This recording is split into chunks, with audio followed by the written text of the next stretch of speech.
Hi guys!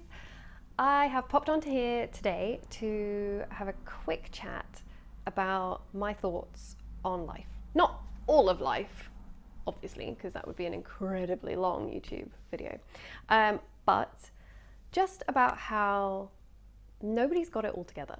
Like, nobody has got it all figured out. There are times when it feels like life is perfect and everything is awesome.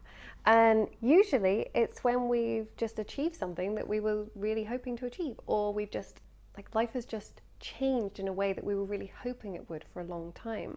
So in that moment, the distance between what we expect our life to be and what it currently is really, really small. But that's not all of life, and we can't expect it to be that way. So there's a big difference between when life's great and when life's crap. And sometimes life does kind of throw us a curveball that requires a lot of inner strength. So what I wanted to do is talk to you about how you can kind of ride that wave. Not necessarily get it right all the time, because nobody does, and not expect to either. So first of all, when life is great, savor it, please, enjoy it. We have no idea how long it will last. So just enjoy it, like really truly savor it. Maybe write it down in a diary, or talk to your friends about it, or think about it when you're on your own, and really truly cherish the moment that you're in.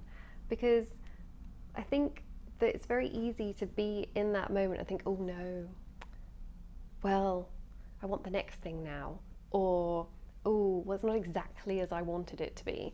And that kind of thinking, I think, is really corrosive to your mood. So do as much savoring as you possibly can.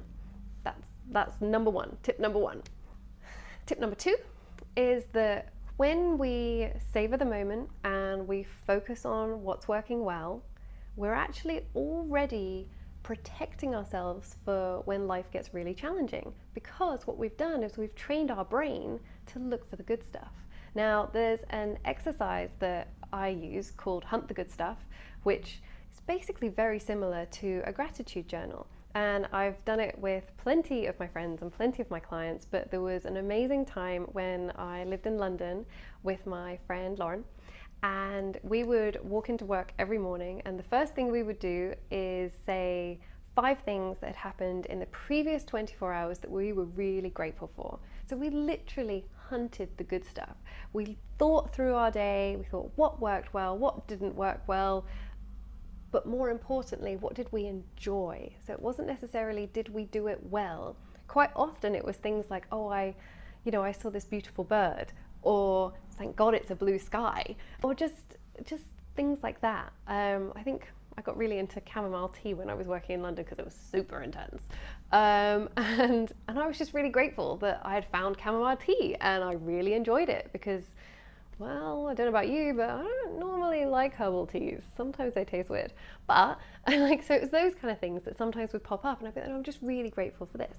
Now, the trick with this particular exercise, which is a positive psychology exercise and has been studied plenty, is to make sure that it's 5 things that have happened or that you have experienced in the previous 24 hours. It cannot be things like, I am grateful for my friend Lauren. I am grateful to have feet. I am grateful to be loved. Like, it can't be so generic. It has to be a moment that you're savoring, that you're grateful for. So it could be something like, I'm really grateful that last night I got to spend a whole hour with my friend Lauren, and we just chatted about the world and put it all to rights. Okay, that would work because it's not generic. Okay, the next one, what did I say? I was really grateful to have feet. Okay, cool. So it could be that I was really grateful that my feet coped all day in heels, and when I got home I didn't have any blisters. Once again, it's specific and not generalized. The other one was, I'm really grateful to be loved, I think was that I said. That one would have to be a very specific scenario. So it could be something like, I'm really grateful that Ollie and I got to Skype last night and I felt really loved and cared for during our conversation. There you go. So there's 3, like straight away. It's almost always important to look for the smaller things, because somehow there really are the bigger things, okay? So it's not always about like, oh, I'm really grateful that yesterday I got a promotion, okay? Or yesterday I got a new job. Yes, by all means, celebrate the big things. But they don't happen every day. So you kind of got to look for other ones too. So guys, if you could do anything right now, I think it would be great if in the comments below you named one thing that you're grateful that has happened in the last 24 hours, and start savoring the good stuff and hunting it out. Remember to like, comment, and subscribe. Bye guys!